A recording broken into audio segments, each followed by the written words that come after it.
I'm unemployed now, just like you wanted. You'll have to cover the mortgage yourself. Zanaya was planning a prank on Killian, her husband, after landing a promotion at work. However, she ended up overhearing a conversation that completely altered her plans and her perspective. Zanaya Adia could never have imagined that a seemingly ordinary Tuesday would turn her whole world upside down. May 22nd dawned bright and sunny, almost as if nature itself was foreshadowing the momentous day ahead, whispering, "Get ready. Everything is about to change." But how could anyone truly anticipate the direction from which such significant change would arrive? Lately Zanaya, who was 38, had been feeling as though her life had become a monotonous loop. It was home, work, endlessly repeating like a forgotten song from the past. She felt as if all the major, pivotal moments of her life were already behind her, visible only in the rearview mirror, leaving only a gradual, uneventful drift toward retirement. Her mother had always said, "Life truly begins after 40. Guess we'll see." Zanaya pulled her 15-year-old Nissan Altima into the employee parking lot. The car, though old, was generally reliable, despite Killian's constant nagging that she traded in for something newer and nicer. Trade it for what, though? Another crippling loan? She would always retort. Considering they were already struggling to keep up with the mortgage payments on their 3-bedroom condo in Southside Atlanta, talk of getting a new car felt almost absurd. The Carver Building Business Center greeted her with its usual morning hustle and bustle. Mr. Curtis, the senior security guard, a former military man, was sipping coffee from his thermos and engrossed in the Atlanta Journal-Constitution.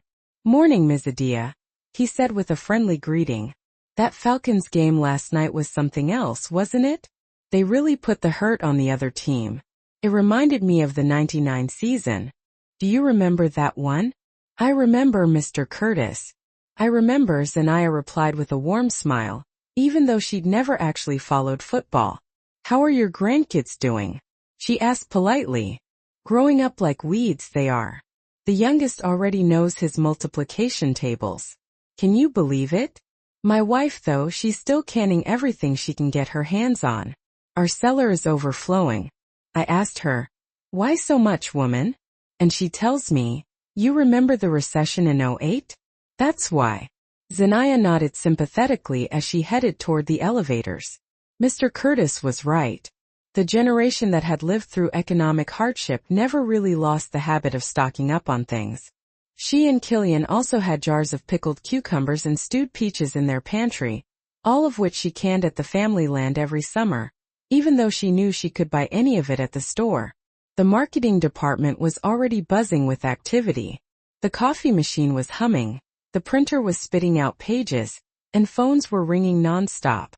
Across the partition, Shondanda was in the middle of a lively discussion about a recent episode of The Wire with Miss Serena. "Can you believe that guy got himself into trouble again?" Shondanda exclaimed incredulously. "And his wife. She's a dead ringer for my mother-in-law." "I was canning tomatoes yesterday," Miss Serena sighed wistfully. "I wanted to try that old-school chow-chow recipe. You know, the one with cabbage and peppers. My grandmother used to make it." "Oh, please share the recipe," Kesha chimed in, a young employee fresh out of Morehouse Business School. "I made my man a batch and he ate the whole thing in one sitting." Zanaya hung up her jacket, placed her bag on her desk, and looked around her small private office, separated from the rest of the department by a glass wall, a perk that came with being a senior manager. On the wall there was a calendar decorated with inspirational quotes, a birthday gift from her colleagues. On her desk sat a framed photo of her and Killian on vacation by the coast in Hilton Head 3 years ago. It was their last real vacation. Then the mortgage problems began, forcing them to take on extra work, and beach trips quickly became a distant memory. Zanaya spread out her papers, turned on her computer, and started the electric kettle, her slender fingers adorned with a neatly done acrylic manicure. The only little luxury she allowed herself began to fly across the keyboard. She needed to finalize the quarterly report for the marketing campaign of a national retail chain. The work was almost complete, requiring only a few final tweaks. "Good morning, Busy Bee," a cheerful voice called out from the doorway. Amari Dixon stood there holding 2 cups of coffee. Thought you could use some rocket fuel, he said with a grin. I bet you were up late finishing that report. Zanaya smiled in gratitude. How did he know? She had indeed been up late editing the figures. Killian had already been asleep when she got home and was gone before she woke up. Lately they barely saw each other. Thank you, Amari. You're a lifesaver, she said, taking a sip. Cinnamon cappuccino just the way I like it. After working together for this long, I know all your weaknesses. Amari winked, perching on the edge of her desk. How's your big account coming along? Have you tamed it yet? Almost. Just a couple of charts to fix and it's ready to go. Zanaya reached for her document folder. What about you? Making headway with the electronics account? Yeah, that's a tangled web, Amari began. However, he was interrupted by Sable, the young secretary with bright pink nails and a matching blouse, who burst into the office without knocking. Ms. Adia, Mr. Davenport wants to see you, she chirped, adjusting her high ponytail. Right now. It's urgent. Zanaya's heart skipped a beat. The report? Did something go wrong? She had checked everything 3 times, but even at 38 years old, she still felt like a terrified freshman when summoned before the boss. Her palms instantly became sweaty, and her mouth went dry. Is everything okay? Amari asked, sounding concerned as he noticed the change in her expression. I don't know. Zanaya stood up, smoothed down her smart pencil skirt, and straightened her beige blouse. Maybe it's about the retail chain, even though I haven't submitted the final report yet. Don't worry, Amari said reassuringly, squeezing her elbow gently. Mr. Davenport is tough but fair. Besides, you're the best marketer in the company. He knows that. If only, Zanaya thought, as she walked toward the CEO's office. In her 8 years at the company, she had learned a great deal, but every summons to the principal's office still triggered panic. Perhaps it was her upbringing. Her mother always told her, you have to respect the boss and keep your head down. That's how you stay in good standing. That habit was so deeply ingrained that even at 38, and with 40 approaching rapidly, Zanaya couldn't shake it. The CEO's reception area was impressive in both its size and its decor, featuring a massive mahogany desk, leather sofas for visitors, abstract art on the walls, and enormous planters filled with lush tropical foliage. Everything spoke to the high status of the office's occupant. Sable slipped back behind her desk and pressed a button on the phone. Mr. Davenport, Ms. Adia is here. Send her in. The low voice boomed through the speaker. Zanaya took a deep breath and opened the door to the inner sanctum. The office of Mr. Sterling Davenport, CEO of Alpha Market. Mr. Davenport, a man in his 50s with salt and pepper hair at his temples and a sharp, penetrating gaze, sat behind an enormous mahogany table, reading something on his computer. Seeing Zanaya, he looked up and gestured toward the chair across from him. Zanaya, have a seat. Mr. Davenport adjusted his thin, gold-rimmed glasses. Coffee? No, thank you, Zanaya mumbled, feeling her heart pounding in her chest. The last time they had spoken privately was a month ago, when they discussed the strategy for the retail account. Mr. Davenport leaned back in his chair, steepled his fingers, and looked at Zanaya intently. That stare always unnerved her. It felt as though her boss could see right through her. All her mistakes, all her shortcomings, all her doubts. Well, I won't beat around the bush, he began. And Zanaya felt her stomach clench. The board of directors and I have conferred and decided. He paused and Zanaya's heart nearly stopped. To offer you the position of head of marketing. Zanaya blinked once, then twice. A roar filled her ears, as if she were standing on the shore of Hilton Head, where the waves crashed against the pier with a force that drowned out all other thoughts. I'm the department head? She asked, her lips barely moving. Why are you so surprised? Mr. Davenport chuckled, his stern face softening unexpectedly. You've been with the company for 8 years. You know every process like the back of your hand. The staff respects you. It's a predominantly female team, and they need a firm but fair hand. Yours. But Mr. Thornton, Zanaya began, referring to the current department head, with whom she had always had a strained relationship. Mr. Thornton is moving to corporate headquarters, Mr. Davenport interrupted. He'll be overseeing all the regional branches, and we need someone in his place who won't drop the ball. You understand that these are challenging times, and the competition is growing like wildfire. We need fresh ideas and a new approach. I personally reviewed all your campaigns over the last year. It's impressive, especially the work on the retail chain. Sales increased by 30%. Zanaya was speechless. Her mind was a jumble of thoughts and emotions. Head of the department. That meant a completely different level of responsibility, a different salary, and a different status. I don't know if I can handle it, she admitted honestly. Managing a whole department. Zanaya, Mr. Davenport cut her off firmly. I'm not offering this lightly. The company is growing. We need people who grow with it. People who are ready to take on responsibility and aren't afraid of a challenge. I see your potential. He opened a folder in front of him. Here are your performance metrics for the last quarter, 30% higher than the other managers. You know how to handle clients. You understand the market and you have an analytical mind. What else does a good leader need? Self-confidence, maybe, Zanaya said, offering a weak smile. That's something you earn on the job. Mr. Davenport pushed some papers toward her. Here's the draft order for your appointment. Take a look. The salary increases by 40%, plus quarterly bonuses, a company car, and a personal parking space. What do you say? Zanaya quickly scanned the document, her eyes darting from line to line. The salary figure made her heart race even faster. With that kind of money, they could not only pay off the mortgage without stress but also start a savings account. She could even begin to think about the second child that she and Killian had once dreamed of but had postponed due to their financial difficulties. I accept, she breathed out. Excellent. Mr. Davenport handed her a pen. Sign here and here.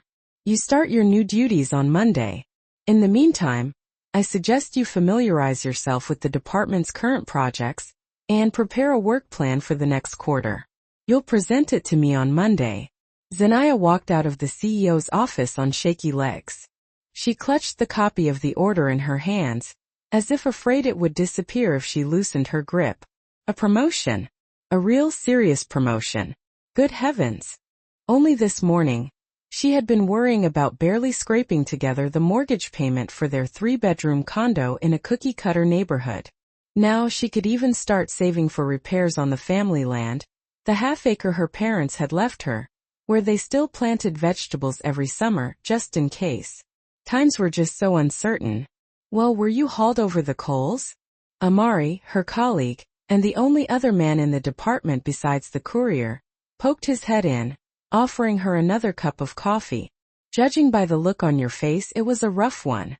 Another budget issue? Zanaya looked up at him, unsure whether to laugh or cry. She wanted to scream with joy, hug someone, and share the incredible news. But something held her back. What if I jinx it? Their workplace, like any other, had a diverse mix of personalities. Some would genuinely be happy for her, but others would be envious and might even start causing trouble. Amari, you won't believe it, she started, then stopped herself. She didn't want to blurt out the news to the entire department before the official announcement. Besides, Amari himself might have been hoping for the job, even though he had been at the company for a shorter time. I'll tell you later, okay? How about we go to the diner after work and celebrate? Something. A tease, are we? Amari playfully wagged his finger. Now, I won't be able to concentrate on work all day because of my curiosity. What happened? Did you get a bonus for the retail project? Something like that, Zanaya answered evasively. All right, get back to work before you really don't get anything done. Amari shook his head and left the office. Zanaya finally allowed herself a wide smile. She and Amari had been friends ever since he joined the company 5 years ago. He was smart, with a gentle sense of humor. Nothing like the stereotypical big spenders who flaunted their designer labels in the business world of the 90s. In another life, if she hadn't married Killian. Stop. What am I thinking? Zanaya scolded herself. She and Killian had been together for 12 years. They had met at a friend's birthday party and married 6 months later. Head over heels into trouble was how Mama Era, Zanaya's grandmother, had described it back then. She was the only person in the family who had been against the marriage. But does youth ever listen to age? Especially since Mama Era was suspicious of all men after Zanaya's grandfather had left her for a younger woman. They're all cut from the same cloth, her grandmother used to repeat, shaking her head. Maybe that's why Zanaya had never introduced Killian to her grandmother before the wedding. Or perhaps, deep down, she had been afraid that the perceptive Mama Era would see something in the groom that the lovesick granddaughter couldn't. The phone on her desk rang, pulling Zanaya from her thoughts. She checked the caller ID. Killian. Zanaya, are you going to be late today? Her husband's voice sounded strained. Strange. Why? What's wrong? She asked immediately, feeling on edge. Lately, Killian had often stayed late at work, citing important meetings and negotiations. Sometimes, he returned after midnight smelling of expensive cognac and cigars. Clients like a casual setting, he'd explained, kissing her cheek. Nothing. Killian drew out the word. I just need to talk about something. I have news. I do too, Zanaya thought, glancing at the order on her desk. And then it occurred to her. What if I play a trick on him? Tell him she'd been fired, watch his reaction, and then surprise him with the news of the promotion. A 40% salary increase was no joke. It was practically a solution to all their financial problems. You know, Killian, her voice trembled with feigned anxiety. I also need to talk to you. Something important happened at work. What happened? Did they fire you? Something in Killian's voice shifted, as if he had tensed up. So, he is worried about our finances, Zanaya thought warmly. In recent months they had often argued about money. Killian worked as a manager at a car dealership, but sales were not great. The economy's rough. People are cutting back, he'd explained, often coming home irritable. Zanaya tried to be supportive, but sometimes it felt as if he blamed everyone for his failures, the boss, the clients, the government, and even her. Listen, I didn't want to do this over the phone, but... Zanaya made a dramatic pause. Yes, can you believe it? Mr. Davenport called me in and... Damn, I told you that's how it would end. Killian interrupted her. His voice suddenly sharp. I told you to take that other project, but you kept saying, I can handle it. I can handle it, you idiot. Zanaya froze, her mouth agape. Idiot. In 12 years of marriage, he had never called her that. Argue, yes. Fight, of course. But never insults. Never. What did you say? She asked in a strange, distant voice. I'm sorry, Killian's tone changed instantly.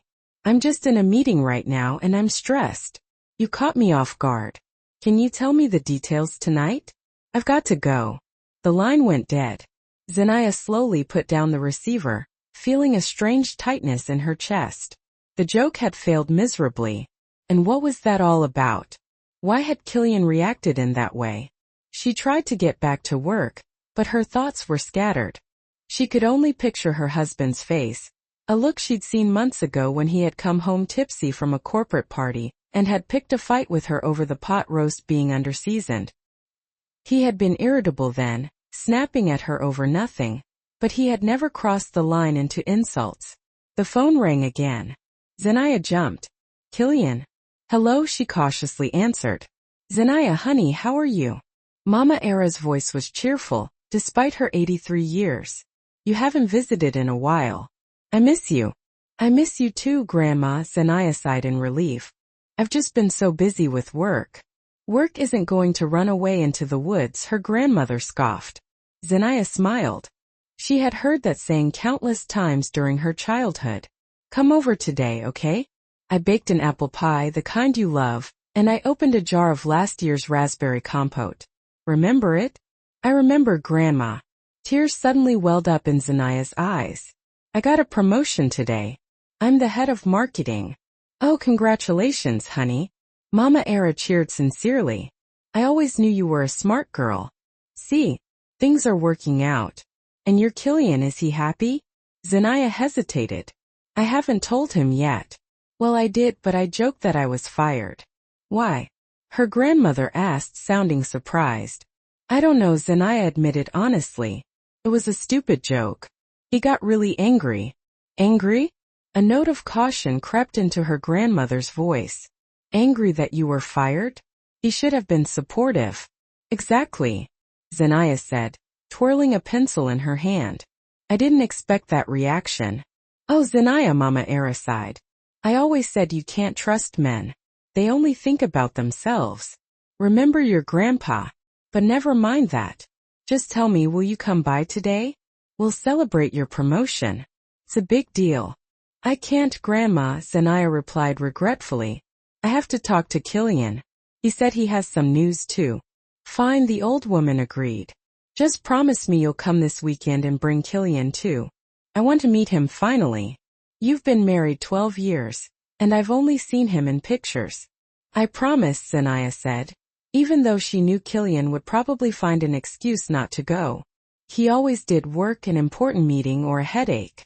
After talking to her grandmother, Zanaya tried again to focus on her work. She urgently needed to finalize the retail report and prepare the presentation for the Monday meeting. But her thoughts kept returning to Killian's reaction. Idiot. Why did he say that? Maybe it was just stress, a nervous outburst. Anything could happen, especially if he was really in an important meeting. Although his tone hadn't sounded like he was in any meeting at all, it had sounded more like he was at home. She dialed his number. The subscriber is temporarily unavailable, a mechanical voice announced. Strange. He had turned off his phone. That was unlike him, especially if he was really in a meeting. Clients might call at any moment. A feeling of anxiety lingered. Zanaya went to the window, looking down at the bustling business district. People were rushing around. Couriers were delivering packages, and taxis were picking up passengers. A normal day, but somehow it felt as if something significant was about to happen. Everything all right? Amari appeared in the doorway with some papers. You seem off today. Yeah, just some home stuff, Zanaya waved him off. Amari, could you finish the tables for the retail account? I can't seem to concentrate on anything today. Amari looked at her intently. Something serious happened. Genuine concern resonated in his voice. I don't know, Zanaya answered honestly. Killian has been acting strange lately, and today. She stumbled, not wanting to mention the failed joke. Today I joked that I was fired and he got angry and called me an idiot. Amari frowned. That doesn't sound like support, he observed. But maybe he's having problems at work. Or he just didn't get the joke. Maybe, Zanaya nodded, grateful for his attempt to find an explanation. You know, I think I'm going to leave early today. I'm going home to talk to him properly. What about our celebration at the diner? Amari smiled. Another time, okay? Zanaya smiled weakly in return. I feel like it's important to sort things out with Killian today. Something's not right, Amari. My gut tells me. Woman's intuition, he said, slightly raising an eyebrow. They say it never fails. They say, Zanaya echoed, but I don't really trust mine. Amari moved closer and gently squeezed her shoulder. Everything will be fine, Zanaya. And if not, I'm always here. Remember that. Something flashed in his eyes that made Zanaya feel both warm and anxious at the same time. She had long noticed Amari's special attention, but she had always tried not to read too much into it. They were just friends, colleagues, nothing more. Mr. Davenport was surprised when Zanaya asked to leave early but didn't object. Of course, Zanaya, you've earned a little rest. A promotion like this is stressful, even if it's a good kind of stress. Just don't forget the presentation on Monday. You need to impress the department. I won't forget, she promised and hurried toward the exit. May was hot, feeling more like July. Zanaya took off her jacket, remaining in her light blouse, and headed for the parking lot. On the way, she dialed her husband's number again. Still unavailable. Her heart squeezed with a sense of foreboding. What if something had happened to him? An accident? No, that was ridiculous. He was just in a meeting where he couldn't answer the phone or on the subway where there was no signal. Their condo was in a typical high-rise built in the late 80s in a large working-class neighborhood. Zanaya and Killian had bought it 5 years ago, when housing prices had briefly dipped. They had taken out a 15-year mortgage, barely scraping together the down payment. Their parents had helped where they could, but they had raised the majority of the money themselves, denying themselves many things in the process. Zanaya remembered how proud they had been to get the keys to their own place. It wasn't a brand new building, and the renovations weren't finished, but it was theirs, their little nest. The drive from the office to the condo usually took about an hour if the traffic was bad. Today the roads were clear, and Zanaya made it in 40 minutes. She parked near the building, turned off the engine, and sat for a few minutes gathering her thoughts. What would she say to Killian? How would she explain coming home so early? And was he even home? She checked her phone. He still hadn't called back. Oh well, here goes nothing. Zanaya got out of the car and walked toward the entrance. In the elevator, she rode with her neighbor, Miss Beatrice, a retired woman who knew all the gossip in the building and was always happy to share it. Can you believe it, Zanaya? Another scandal in Unit 14, the old woman rattled on. That girl caught her man with the clerk from the corner store. There was so much screaming the whole building came running. You don't say, Zanaya replied distractedly, thinking about her own problems. And how's your husband doing? Still working hard? Miss Beatrice inquired. I saw him around noon today. Did he take the day off? Zanaya froze. Noon? Are you sure? Of course I'm sure, the neighbor huffed. I was just coming back from the clinic, and he was walking out of the building. I even wondered why he was home in the middle of the day. Maybe he was feeling under the weather. The elevator stopped on their floor. Zanaya, muttering, "Excuse me, I'm in a hurry," quickly headed towards her condo. So Killian had been home at noon.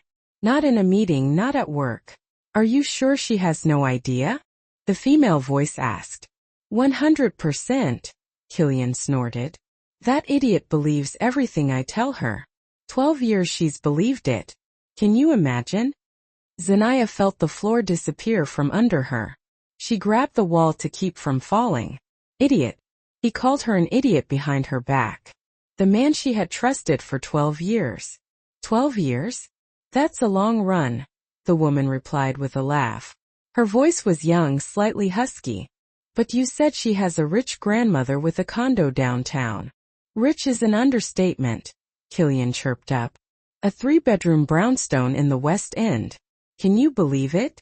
You can't find properties like that anymore. 10-foot ceilings, huge rooms, a gold mine. The old lady is tough, but she's 83. She won't last forever. And you're sure the condo will go to Zanaya after she passes? The woman sounded doubtful. She's the only living relative. Her grandma adores her and will leave everything to her. Although Zanaya hasn't been visiting her lately, I made sure of that. It's always work or a headache or let's do it next week. Killian continued. So their relationship isn't that close, even though Zanaya tries to maintain it. But what if the grandma changes her mind? She won't, Killian answered confidently. Zanaya has no idea, but I've already taken care of everything. I found an attorney who drafted the will properly. The condo goes to Zanaya, and since we're legally married, half of it is mine, the woman finished. Smart, Killian chuckled. But we still have to wait for the old lady to kick the bucket, and who knows when that will be. That's not a problem. Killian lowered his voice and Zanaya had to strain to hear. I have a plan. Remember my friend Sean? He works at a nursing home. He says we can get Mama Alla admitted there for rehabilitation. The rest is easy. Old people die like flies there. No one asks why. And Zanaya and I as the legal heirs. Killian, you're a monster. The woman giggled. What if your wife refuses to put her grandma in a nursing home? She'll agree, Killian said confidently. I constantly feed her lines about our serious financial situation, the mortgage, the debts. Then I'll suggest selling the grandma's condo, buying something simpler, and paying off all our debts. We'll even have enough for a new car. It'll be impossible to resist. And if the grandma thing doesn't work out, the woman seemed to light a cigarette. Zanaya caught the scent of smoke. Then I have a backup plan. Killian also lit up. Divorce. I can always demand a division of assets. The condo in Southside is in both our names, so half of it is mine. But what's the point? That condo is worth pennies compared to the one in the West End. Something is better than nothing, Killian said. Worst comes to worst, I'll wait a little longer. I didn't play this loving husband act for all these years for nothing. They both burst out laughing, and the sound sliced through Zanaya's heart like a razor. She recoiled from the door, feeling nauseous. 12 years. All this time he was with her for her grandmother's condo. Their marriage and act, their plans, their dreams of a child, their everything a lie. Flashes of memory rushed through her mind. How Killian always tried to talk her out of visiting her grandmother. How tense he got when the will came up. How subtly he suggested sending Mama Aller to a good assisted living facility where she would be better cared for than they ever could. Back then, Zanaya thought it was a display of care. You need to leave, Killian suddenly said. Zanaya might be back. But you said she'd be late today. Something about work. She called this afternoon and said she was fired. She might show up early. I don't want to risk it. Fired? The woman whistled in surprise. Then you definitely need to sort out the grandma's condo. You won't be able to handle the mortgage without her paycheck. That's what I'm saying, Killian grumbled. 12 years I put up with it, and this cow can't even keep her job. All right, I'm going, the woman said. I'll call you tonight. Zanaya frantically looked around. They would come out of the kitchen now and see her. She had to leave immediately. She tiptoed to the front door, quietly unlocked the deadbolt, and slipped out onto the landing. Her heart was hammering so loudly she thought the entire building could hear it. She went down one flight of stairs and stopped, trying to catch her breath. What now? Where do I go? What do I do? Her head was a mess of overheard fragments, and each one was more painful than the last. That idiot believes everything I tell her. 83. She won't last forever. I've already taken care of everything. Zanaya suddenly remembered that a year ago, her grandmother was hospitalized with a suspected stroke. The doctors never made a definitive diagnosis, but prescribed a ton of medication. Killian had volunteered to buy the drugs and take them to Mama Era himself. You're too busy with work, he'd said. Could it be? Could he have switched the medication? The thought made Zanaya feel even sicker. She went down the stairs and out onto the street. May was generous with its warmth. The sun bathed the courtyard. Children played loudly on the playground. Mothers discussed the latest gossip. Normal life, which had been her life just a couple of hours ago. Now it felt like a set for someone else's play. Zanaya got into her car but didn't start the engine. She took out her phone and aimlessly scrolled through her contacts. Who should she call? Who could she tell? Her mother? She lived in another state. And what would she say? I told you not to rush into marriage. I told you to look closely at him. Her friends. Over the years of marriage and endless work, almost all her connections had faded. All that was left were formal relationships with colleagues. Her finger stopped on Amari's name. He always understood her without a word. Always supportive. And if not, I'm always here. Remember that, he had said today as if he knew. She hit call, her hands shaking. Zanaya. Amari's voice sounded surprised. You're home already? Is everything all right? Her voice broke and she coughed, trying to hold back a sob. Amari, can I meet you right now? Of course. She heard some rustling on the line. What happened? Where are you? Near the condo. Well, not exactly. Sitting in the car. Killian. Amari asked cautiously. Yes, she whimpered. No, I mean it's a long story. Can we talk somewhere? There's that little diner by Mr. Curtis's place near Northside Drive. You know the one? The one? I'll be there in 30 minutes. Can you make it? I can. Zanaya wiped away her tears with the back of her hand. Thank you, Amari. Don't mention it. Hang in there. I'm on my way. Zanaya started the car and slowly drove out of the parking lot. Out of the corner of her eye, she saw a young blonde in a short dress come out of the building and get into a red Volkswagen. Killian was seeing her off, standing by the door. Zanaya instinctively ducked to avoid being seen and pressed the gas. The diner was a small, cozy spot that served inexpensive blue plate specials for office workers and complete dinners for seniors. The interior was reminiscent of an old-school luncheonette, checkered tablecloths, simple chairs, and reproductions of cityscapes on the walls. Zanaya sometimes ate lunch there when she worked from home. She chose a booth in the corner, far from the windows, and ordered tea. Her hands were still trembling and she had to clench her fingers to stop the shaking. Fragments of the overheard conversation spun in her head, mixing with memories from 12 years ago. How they met through mutual friends. How charmingly Killian courted her. Flowers, restaurants, compliments, how he proposed after a jazz concert, dropping to one knee right on the street. And all of it was an act for her grandmother's condo. Zanaya.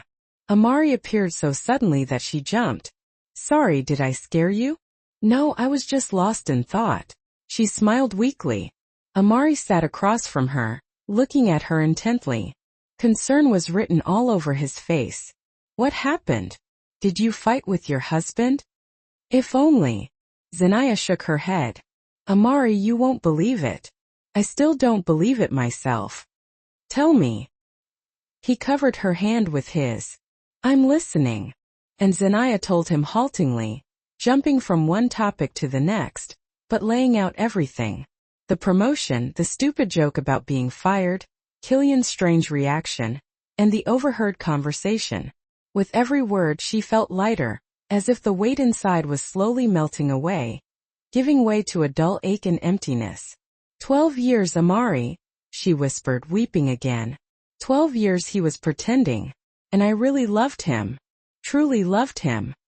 Maybe you misunderstood something, Amari suggested cautiously. Who knows what they were talking about? I understood perfectly, Zanaya smiled bitterly. That idiot believes everything I tell her. 12 years she's believed it. What's there to misunderstand? He married me for my grandmother's condo. And judging by everything, she trailed off, unable to voice the horrible suspicion. Judging by what? Amari frowned. He's even ready to hurt my grandmother, Zanaya finished quietly. He talked about a nursing home where old people die like flies and that he found some lawyer who drafted the will properly. Amari, I'm scared. What if he's already done something? I need to go to Grandma's right now. Let's go, Amari said decisively, standing up. I'm with you. You remember the address? Of course. Zanaya stood up too. The West End, 16th Street, apartment 54. I grew up there. On the way to her grandmother's, Zanaya nervously tapped her fingers on the steering wheel. Amari sat beside her, occasionally glancing at her with worry. Maybe I should drive, he offered. You're too agitated. No, I'm fine. Zanaya shook her head. At least this keeps me busy, or I'll go crazy thinking about it. The car moved slowly through the evening Atlanta traffic, rush hour, the worst possible time for driving across the city. Zanaya became increasingly agitated. I'm going to try calling Grandma, she said, dialing the number on speakerphone. Long rings. 123. No answer. Maybe she can't hear it, Amari suggested. Older people often. Grandma hears perfectly, Zanaya interrupted. And she always keeps her phone on her. I bought her a simple flip phone with big buttons specifically for that. And she never, you hear me, never leaves a call unanswered. She dialed the number again. Same result. Damn it. Zanaya hit the steering wheel with her palm. I should have gone straight there, not to the diner. Don't blame yourself, Amari said gently. You were in shock. It's normal. Nothing about this is normal, Zanaya grumbled, peering at the road. How could I have been so blind? 12 years. Mom told me even back then. It's too fast. Look at him more closely. And I said, he loves me, Mom. I feel it. Idiot. A real idiot. Stop. Amari gently touched her shoulder. You're not an idiot. You just trusted a man you loved. There's nothing shameful in that. But how could I not notice? Zanaya shook her head. Now looking back, I see so many strange things. How tense he always got when Grandma came up. How he didn't want to meet her. How cautiously he fished for details about the will. We never see what we don't want to see, Amari said philosophically. Especially when it comes to loved ones. Zanaya threw a quick glance at him. His profile against the darkening sky looked so familiar, yet somehow new. Strangely, it was now, on this terrible day, that she thought of Amari not just as a friend and colleague for the first time. Look, he suddenly exclaimed. You can cut right there through the side streets. Zanaya turned as he suggested. Indeed, the traffic was lighter here. How do you know this neighborhood? She asked, surprised. I grew up here. Amari smiled. In that apartment building, see? Then my parents sold the place and we moved to the suburbs. Wow, I never knew that. Zanaya felt a stab of shame. They had worked together for so many years and she knew almost nothing about his life outside the office. My grandmother and I could have been neighbors. Maybe, Amari nodded. Fate. It's a funny thing. For the rest of the drive they were silent, each lost in their own thoughts. Zanaya mentally ran through the possible scenarios. What would she say to Killian when and if she returned home? How would she live her life now? Where would she go? And what about her grandmother? Maybe she should take her in. But under the same roof as Killian? No, that was impossible. We're here, Zanaya announced, parking near the old, stately brownstone with facade decorations. Grandma lives on the 4th floor. The elevator breaks down often, so we might have to walk. I'm ready for the 10th floor without an elevator, Amari assured her, getting out of the car. Fortunately, the elevator was working. Going up to the 4th floor, Zanaya went straight to the door she had known since childhood, bearing the bronze number 54. She rang the bell. Silence. She rang again, holding the button longer. Still no reaction. Grandma. Zanaya started knocking on the door. Grandma, it's me, Zanaya. Open up. An older woman in a bathrobe peeked out from the neighboring apartment. Why are you knocking? No one's home. The ambulance came earlier today. They took your grandmother away. Zanaya's legs felt weak. They took her where? What's wrong with her? How should I know? The neighbor shrugged. I saw them carrying her out on a stretcher through the window. She seemed conscious, saying goodbye to everyone. Who called the ambulance? I don't know. Maybe she called herself. Which hospital? They didn't say something like Grady Memorial, but I'm not sure. The neighbor, Miss Beatrice, looked at them suspiciously. And who are you exactly? I'm her granddaughter, Zanaya managed to say. Her only relative. Oh, it's you, Zanaya. The woman's face softened. Era often talks about you, always praising you, saying how smart you are. I'm Miss Beatrice. We've been neighbors for 30 years. Would you like some tea?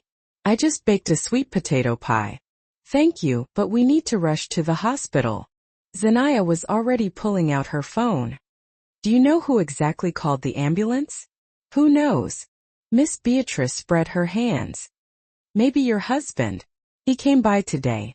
Zanaya froze. My husband? Yes, the distinguished one in the suit. The neighbor nodded. I hadn't seen him before, but he said he was Zanaya's husband. He came around 2 o'clock in the afternoon. Then I didn't see him again. Maybe he left while I ran to the store. Zanaya and Amari exchanged glances.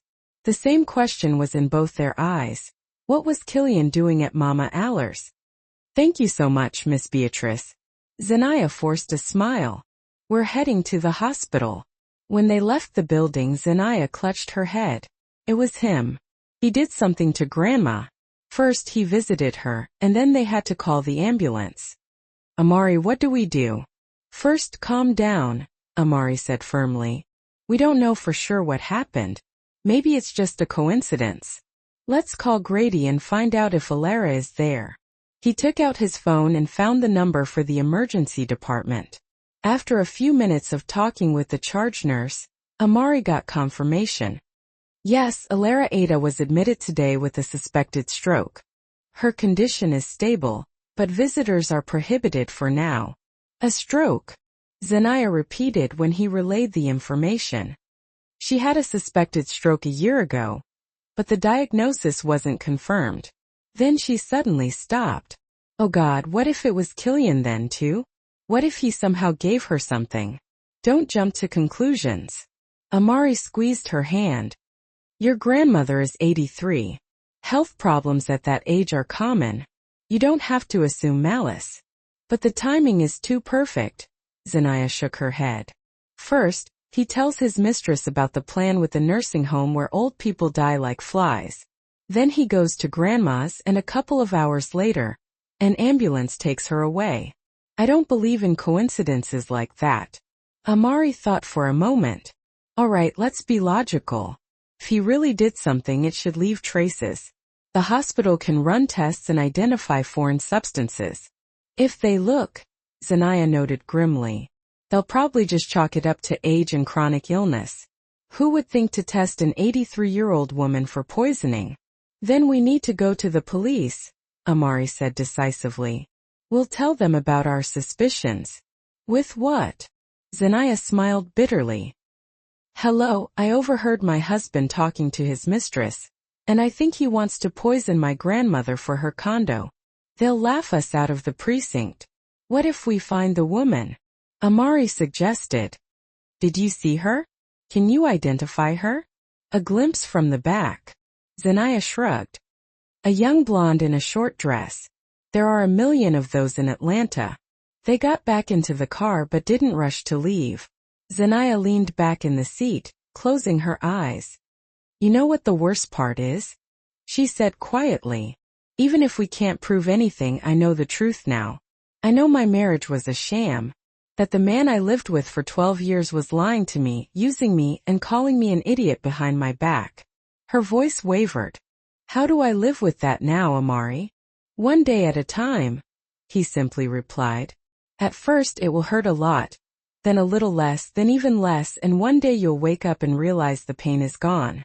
That's how it is with all wounds, physical and emotional. Sounds like a quote from a psychology book. Zanaya smiled faintly. It's from personal experience. Amari also smiled, but sadly. I went through a betrayal too. My ex-wife left me for my best friend. Cliché like a daytime drama, but it doesn't hurt any less.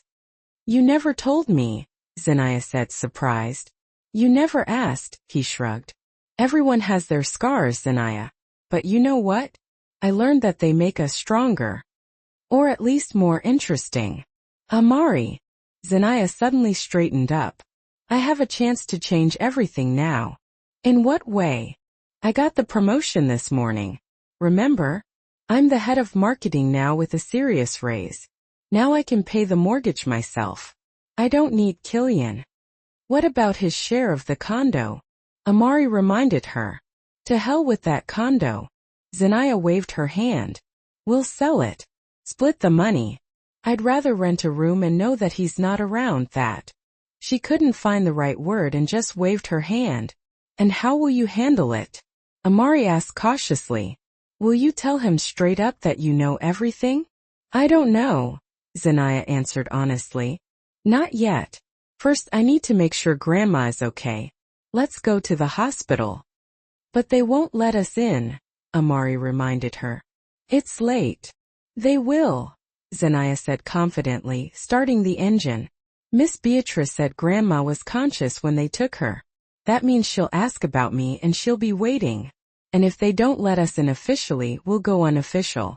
You said you'd always be there. Always, Amari nodded seriously. When they arrived at the hospital, it was already dark. Zanaya nervously glanced at her phone. Killian still hadn't called. Strange. Usually if she was late, he called every half hour.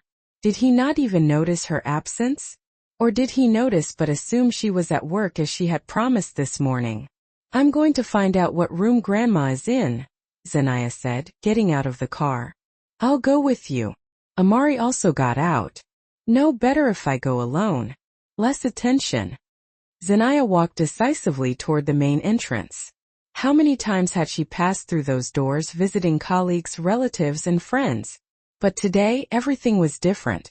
Today, her grandmother was inside, and perhaps not by accident. The stern nurse at the reception desk looked up at her tiredly. Visiting hours ended 2 hours ago. Come back tomorrow from 9 to 12. I understand, but my grandmother was just admitted today. Zanaya tried to speak calmly. Alara Ada suspected stroke. I have to see her even for 5 minutes. The rules are the same for everyone. The nurse didn't even look at the computer. Come back tomorrow. Zanaya felt a familiar irritation bubbling up inside her. In any other situation she would have turned and left, but too much was at stake. Now listen. She lowered her voice and leaned toward the window. I have reason to believe my grandmother is in danger, that she might have been poisoned. The nurse finally looked up from her papers and stared intently at Zanaya. Poisoned? Are you serious? Absolutely. Zanaya tried to pour all her conviction into the word. Please, I need to see the head of the department or the doctor on call. This is critically important. Wait here. The nurse got up and disappeared behind a door labeled, Staff Only. Zanaya nervously fiddled with her purse strap. What if they don't believe her? What if they send her away? What if? Hello, I'm Dr. Evelyn Stone, the doctor on call. A middle-aged woman in a white coat appeared before her. You're Alara Ada's relative? The granddaughter. Zanaya immediately got to the point. How is she? What's wrong? Her condition is stable, but we had to sedate her. She was very agitated upon admission. Agitated? Zanaya repeated. In what sense? Was she yelling that someone was trying to kill her? The doctor spoke calmly but carefully observed Zanaya's reaction. She mentioned a Killian. Is that your husband? Zanaya gasped. Yes, I mean until now. Yes. Listen, she leaned forward. You have to test her for toxins in her blood. I think someone genuinely tried to poison her. Dr. Stone frowned. Do you have grounds for such serious suspicions? I do. Zanaya nodded. My husband visited Grandma today and a few hours later she got sick. And I accidentally found out that he had been planning to get rid of her for a long time to get her condo. You realize that is a very serious accusation, the doctor said. I understand and I'm ready to go to the police, but first I need to make sure Grandma's okay. I asked. Dr. Stone paused, then nodded slowly. All right, I'll order some additional tests, and I'll allow you a brief visit, but only for 10 minutes and only if she's awake. Thank you. I breathed out, relief washing over me. Thank you so much. The doctor led me to the intensive care unit. I paused for a moment in front of the door, trying to gather my courage. Mama looked so small and fragile lying on the hospital bed, tangled up in all those wires and tubes. Her gray hair was spread out across the pillow. Her face was drawn, but even now, her features still showed the innate dignity for which my grandmother was always respected, and even slightly feared by everyone who knew her. Grandma, I whispered, pulling a stool close to the bed and gently touching her wrinkled hand. Grandma, it's me, Zanaya. The old woman slowly opened her eyes. For a few seconds she just stared at the ceiling, and then she turned her head. Zanaya. Her voice was weak, but her mind was clear. You came? Of course I came. I felt a lump rise in my throat. As soon as I found out you were here. What happened, Grandma? Mama tried to sit up, but I gently held her down. Stay put. Just tell me what happened. The old woman swallowed with difficulty. Killian came. He brought tea, said it was from you, that you had an important meeting and couldn't get away. And then I tensed up. Then I started feeling sick. The room started spinning. My heart was pounding so hard I thought it would jump right out of my chest. Her grandmother gasped, struggling for air. He wanted to kill me, Zanaya. I heard him talking on the phone when he thought I was in the bathroom. About a nursing home where old people die like flies. I went cold. The same exact words I had heard from Killian's lips just a few hours ago. Grandma, I said, squeezing the old woman's hand. I know everything. I won't let him hurt you. Never. Promise. Mama smiled weakly. You were always a smart girl, my pride. But you weren't lucky in husbands just like me back then. I remembered my grandmother's story. She became a widow at a young age, then married a second time, but quickly divorced when she realized the man was only interested in her house. Like mother, like daughter, I thought sadly. Don't worry, I said aloud. We'll fix everything. Your health is the most important thing right now. I'll handle Killian. At that moment, the door opened and Dr. Stone walked in. Visiting time is ending, she said softly. Dia needs her rest. Just one more minute, I pleaded. And leaning toward my grandmother I whispered, I'll be back tomorrow and you're going to be fine now. The doctors will take care of you. I arranged it. My girl. Her grandmother gently stroked my cheek. Don't do anything foolish. He's a dangerous man. I'll be careful, I promised, and after kissing my grandmother on the forehead, I left the room. Amari was waiting for me in the hall.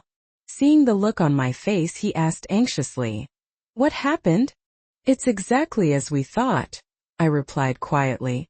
Killian tried to poison Grandma, and she overheard everything about the nursing home, about the old people who die like flies, the exact same things I overheard this afternoon. Damn, Amari exhaled. What now? Now. I straightened my shoulders. We go to the police. Zanaya and Amari left the police precinct well after midnight. They filed a report, but without the toxicology results the hospital promised to deliver, no serious action was expected. So what happens next? Amari asked when they got into the car. I leaned back tiredly. I'm not going home. That's for sure. You can stay at my place, Amari offered. The sofa in the living room is comfortable. Thank you, I said, gratefully touching his arm. But I need to grab some things from the condo first. And honestly, I want to talk to Killian right now. Are you sure? Amari sounded worried. After everything you found out? I'm sure, I said firmly. I need to look him in the eye, tell him everything I think of him, and get my documents, jewelry, and laptop with my work files. It's important. Then I'm going with you, Amari stated decisively. No. I shook my head. I have to do this myself. But you can wait for me downstairs in the car. If I'm not out in 30 minutes, call the police. Amari wanted to argue, but only nodded when he saw the look on my face. All right, but be careful. When Zanaya and Amari arrived at the condo, the light was on in the 5th floor window. Killian was home. I took a deep breath, trying to calm the trembling in my hands. 30 minutes. Amari reminded me. If anything goes wrong, call immediately. Agreed. I got out of the car and walked toward the entrance. In the elevator, I looked at my reflection in the mirror. Pale face, messy hair, eyes red from crying. You look terrible, Zanaya, I thought. Ada, I thought. But inside, beneath the layer of fatigue and fear, a strange resolve was taking root. I had nothing to regret. I had lived for 12 years with a man who didn't love me, but now I knew the truth, and that knowledge gave me freedom. The front door opened the moment I inserted the key. Killian stood on the threshold, freshly shaven in house pants and a fresh shirt as if he were about to go out. Where have you been? He asked instead of greeting me. I tried to call you. Your phone was off. I walked silently past him into the condo. Inside everything was as usual, clean, neat, sterile, our shared home, which had never really been a home. You didn't answer my call this morning, I said, turning to my husband. About the firing. Oh, that. Killian waved his hand dismissively. I was busy, and what is there to say? You'll find another job. I won't. I allowed myself a slight smile. Because I wasn't fired. Killian frowned. I don't understand. I was promoted, I said calmly. I'm the head of marketing now with a salary increase of 1.5 times the old one. I decided to play a joke on you, say I lost my job, and then surprise you with the good news. Funny, right? Funny, Killian said without a trace of a smile. Why would you joke like that? I don't know, I shrugged. I guess I wanted to test your reaction. You know what's most interesting? You didn't even call to find out the details. Didn't ask how I was. You didn't react at all to the news that your wife was suddenly unemployed. Killian shrugged again. I was busy. Besides, I knew you'd handle it. You always handle things. Yes, I nodded. I always handle things. But today, I had to handle the fact that my husband tried to poison my grandmother. She's in the hospital, Killian. Killian's face froze. What kind of nonsense is that? Don't pretend, I said tiredly. I know everything about your plans to send Grandma to the nursing home where old people die like flies. About your girlfriend you discussed it with. About how you went to Mama Aurora today with poison tea.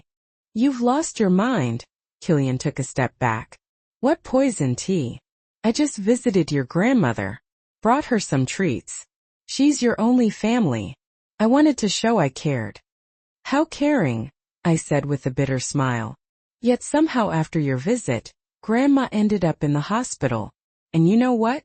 She heard your phone conversation about the nursing home. So don't deny it.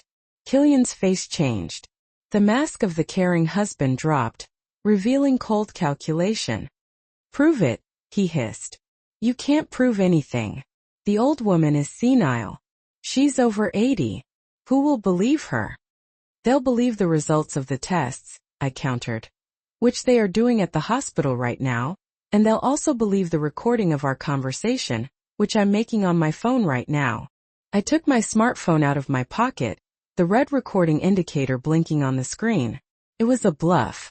I had only turned on the voice recorder after entering the condo, and it couldn't have recorded a confession of poisoning. But Killian didn't know that. He turned pale. You can't.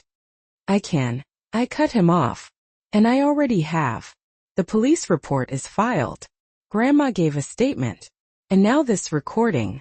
Do you know how much time they give for attempted murder? Especially when the victim is an elderly person. Killian slowly sank into a chair, covering his face with his hands. It was all her, he mumbled dully. Veronica. She came up with the plan for the nursing home. I didn't want to. I just agreed. But you brought the tea with the surprise, I said harshly. So don't shift the blame. I walked into the bedroom and pulled a small suitcase from the closet. I quickly packed the essentials documents, a few changes of clothes, my laptop, the pictures of my parents. I grabbed my makeup bag and toothbrush from the bathroom. In the living room, I took down our wedding photo from the wall, removed it from the frame and tore it in half. What are you doing? Killian watched me bewildered.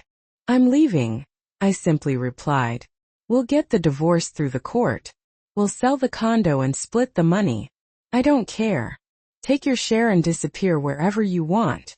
Just don't come near Grandma. I swear I will put you in prison. You can't just leave like this.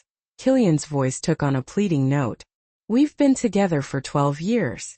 We were fine. You were fine. Maybe, I said, zipping up the suitcase. I wasn't. And you know what? I'm even grateful to you. For what? Killian was taken aback. For opening my eyes. I looked him straight in the eyes. It's better to know the bitter truth than to live a lie. Goodbye, Killian. And yes, don't forget you'll have to pay the mortgage yourself now. I'm unemployed just like you wanted. With those words I picked up my suitcase and walked out, quietly closing the door behind me. Amari was waiting for me by the entrance. Seeing the suitcase, he silently took it and put it in the trunk. Everything all right? He asked when we got into the car. Now. I took a deep breath, feeling an invisible weight drop from my shoulders. Yes. You know, I suddenly realized I'm free for the first time in 12 years. And what will you do with your freedom? Amari smiled. First, I'm going to get some sleep. I smiled too. And tomorrow I'll visit Grandma. Then I'll start my new job, head of the department, by the way. And after that we'll see. They drove through the night in Atlanta. The city was shining with lights as if promising new opportunities, new paths, a new life.